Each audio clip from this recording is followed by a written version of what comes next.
Blount County leaders are working on a new approach to cut the number of jail inmates. They've long battled overcrowding, and WBIR 10 News reporter Shannon Smith joins us with an explanation of a new approach emphasizing the need to rehabilitate those lawbreakers. Shannon?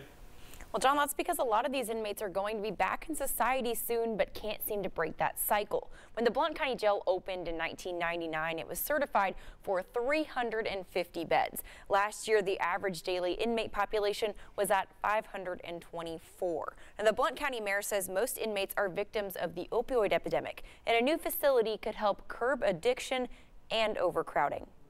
Blount County wants fewer inmates in its jail, but it's not just a numbers game anymore. To me, 10 years ago, the mindset was we're warehousing.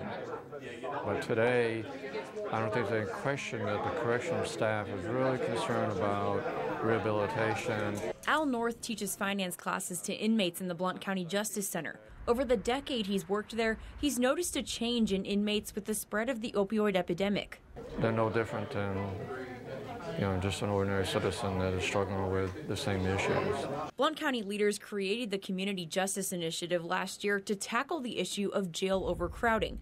Project manager Charles Sterling says it didn't take long before they realized the source of the problem. There's almost always drug misuse or mental illness issues at the root of it. With a new focus on rehabilitation, Blount County staff proposed establishing a transitional facility.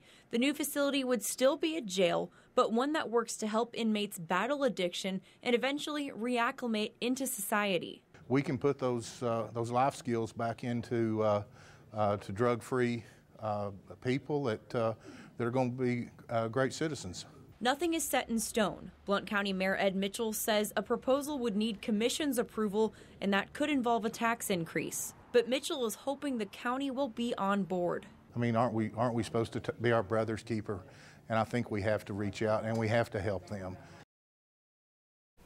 Sterling says at best, the transitional facility could be built and up and running in about 2.5 years. But there are a lot of moving parts to get there. They hope first the Blount County Commission will vote to move forward in the next few months. Robin, John.